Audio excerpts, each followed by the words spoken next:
On a tous déjà ressenti cette sensation étrange, on est là, mais notre cerveau est ailleurs. Comme noyé sous une vague d'informations, c'est la saturation mentale. On ne la voit pas venir. Mais elle nous frappe de plein fouet, on se sent fatigué même après une bonne nuit de sommeil. Notre patience est à zéro. Et la moindre petite tâche nous semble une montagne insurmontable. Ça vous parle? Alors cette vidéo est faite pour vous. Aujourd'hui, on va décortiquer ce phénomène et je vais vous donner une méthode ultra efficace pour reprendre le contrôle, une routine de 10 minutes pour rebooter votre système intérieur. Vous vous demandez, peut-être si vous êtes vraiment concerné. Laissez-moi vous donner 3 signes qui ne trompent pas. Premier signe, l'irritabilité. Tout vous agace. Le bruit du clavier de votre collègue. La musique un peu trop forte du voisin. Même le simple fait que le Wi-Fi rame une seconde de trop. Vous êtes sur les nerfs. Et vous réagissez de manière disproportionnée à des situations banales. Deuxième signe, la procrastination. Vous repoussez tout au lendemain. Pas par paresse, mais parce que l'idée même de commencer une nouvelle tâche vous épuise d'avance. Votre to-do liste s'allonge et avec elle, votre anxiété et enfin. Troisième signe, le brouillard mental. Vous avez du mal à vous concentrer. Vous oubliez des choses. Vous relisez 3 fois la même phrase sans la comprendre. C'est comme si votre esprit était encombré, incapable de traiter les informations correctement. Si vous vous reconnaissez dans un ou plusieurs de ces signes, c'est que votre charge mentale a probablement atteint son point de saturation. Alors, que fait-on dans ces cas-là? Le réflexe habituel, c'est de se dire je vais faire une pause, on va se faire un café, on scrolle un peu sur les réseaux sociaux, on discute 5 minutes avec un collègue. Mais est-ce que ça marche vraiment souvent? Non. Pourquoi? Parce que ces pauses classiques ne sont pas de vraies pauses pour notre cerveau. Quand on navigue sur internet ou qu'on regarde des stories, on continue de bombarder notre esprit d'informations, de stimulation visuelle, de micro-décisions. On ne fait que remplacer une forme de surcharge par une autre. Pour vraiment déconnecter et recharger les batteries, il faut une pause intentionnelle, structurée, qui s'adresse directement à la source du problème, notre système nerveux surchargé. 7. Exactement ce que propose la routine anti-saturation que nous allons voir ensemble. Cette routine, je l'ai conçue pour être simple, rapide et applicable n'importe où. Elle dure 10 minutes et se divise en 4 blocs de temps très précis. L'idée, c'est de créer une rupture nette avec l'état de saturation pour permettre à votre esprit de se réinitialiser. Le premier bloc, c'est 1 minute de déconnexion physique. Le deuxième bloc, 3 minutes de respiration consciente. Le troisième bloc, 5 minutes de mouvement ou d'activité sensorielle. Et le dernier bloc, 1 minute pour se reconnecter en douceur à sa tâche. Chaque étape a un rôle bien précis pour calmer le système nerveux, clarifier l'esprit et restaurer l'énergie. C'est comme un mini rosé pour votre cerveau, mais en beaucoup plus efficace qu'un simple café. Prêt à essayer?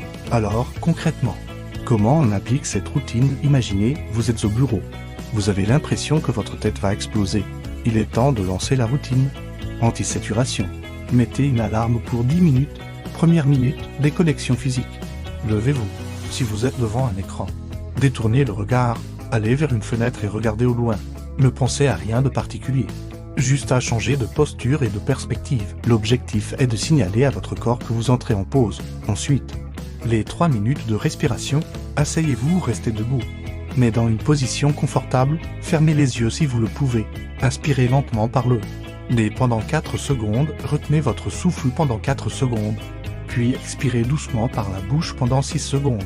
Répétez cet exercice pendant 3 minutes. Cette technique de respiration, que l'on appelle la cohérence cardiaque, a un effet quasi immédiat sur la réduction du stress. Elle calme le rythme cardiaque et envoie un signal de sécurité à votre cerveau. On passe maintenant au troisième bloc, les 5 minutes de mouvement ou d'activité sensorielle. C'est la partie la plus flexible. Vous pouvez faire quelques étirements simples, étirer le cou, les épaules, le dos. Vous pouvez aussi marcher un peu, même juste dans le couloir. L'idée est de faire circuler l'énergie. Si le mouvement n'est pas possible, concentrez-vous sur vos sens. Prenez un objet sur votre bureau et explorez sa texture, sa température. Écoutez attentivement les sons autour de vous sans les juger. Ou encore, buvez un verre d'eau fraîche en vous concentrant sur la sensation de l'eau dans votre bouche et votre gorge. Le but est de ramener votre attention dans le moment présent, dans votre corps, loin des pensées qui vous saturent. Enfin, la dernière minute, la reconnexion, avant de replonger tête baissée dans votre travail. Prenez 1 minute pour définir une seule, unique et petite prochaine action. Pas la peine de penser à toute la montagne de travail. Juste là. Prochaine étape. Par exemple, répondre à cet mail précis. Ou écrire le premier paragraphe de ce rapport. Cette clarté va vous permettre de redémarrer en douceur. sans vous sentir de nouveau submergé. Et voilà, 10 minutes se sont écoulées. Et vous devriez sentir une nette différence. Votre esprit est plus clair, votre corps plus détendu. Et vous êtes prêt à repartir sur de bonnes bases, le plus beau dans cette routine. C'est qu'elle est totalement adaptable. Vous êtes étudiant en pleine période de révision? Faites cette pause entre 2 chapitres, au lieu de vous étirer au bureau. Marchez jusqu'à la cuisine pour vous servir un verre d'eau. Vous êtes à la maison, débordé par les tâches ménagères et la gestion des enfants? Isolez-vous 10 minutes dans une pièce. La minute de déconnexion peut consister à simplement vous asseoir sur le sol. Les 5 minutes de mouvement peuvent être quelques postures de yoga simples ou même juste vous allonger sur le dos, les jambes contre un mur. L'important, ce n'est pas l'activité exacte que vous choisissez, mais de respecter la structure et l'intention de chaque bloc pour vous aider à vous lancer. J'ai créé une petite fiche cadre toute simple que vous pouvez télécharger dans la description. Vous pouvez l'imprimer et la garder sur votre bureau ou la sauvegarder sur votre téléphone. Elle vous rappellera la structure, 1 minute de déconnexion, 3 minutes de respiration, 5 minutes de mouvement ou d'activité sensorielle, 1 minute de reconnexion. Notez à côté quelques idées d'activités pour chaque bloc, adaptées à votre environnement de travail ou de vie. Par exemple, pour le bloc 3, vous pourriez noter marcher jusqu'à la fontaine à eau, faire 5 squats, écouter une chanson relaxante. Le fait de la voir sous les yeux vous encouragera à utiliser cette routine dès que vous sentirez les premiers signes de saturation. N'attendez pas d'être complètement submergé pour agir. En résumé, la saturation mentale n'est pas une fatalité, c'est un signal que notre cerveau nous envoie pour nous dire qu'il a besoin d'une vraie pause. Les pauses classiques, remplies de distractions, ne font souvent qu'aggraver le problème. La solution, c'est d'adopter une pause intentionnelle et structurée.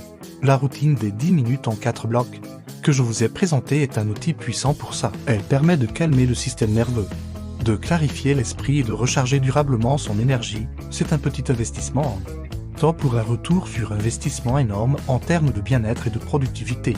Alors, mon défi pour vous aujourd'hui, la prochaine fois que vous vous sentirez irritable, distrait ou dépassé, ne vous jetez pas sur votre téléphone, essayez cette routine de 10 minutes, testez-la, voyez par vous-même la différence qu'elle peut faire, et surtout, partagez votre expérience dans les commentaires. Est-ce que ça a fonctionné pour vous? Quelles activités avez-vous choisies pour le bloc de 5 minutes? Vos retours sont précieux et pourront aider d'autres personnes. La gestion de la charge mentale est un enjeu de santé majeur à notre époque, et s'échanger des outils concrets est la meilleure façon de progresser ensemble. Merci d'avoir regardez cette vidéo jusqu'au bout. Si elle vous a été utile, n'hésitez pas à la like, à la partager à quelqu'un qui en aurait besoin. Et bien sûr, à vous abonner à la chaîne pour ne pas manquer les prochaines astuces sur le bien-être et la productivité. Prenez bien soin de vous, de votre énergie et de votre attention. Ce sont vos ressources les plus précieuses. À très bientôt pour une nouvelle vidéo.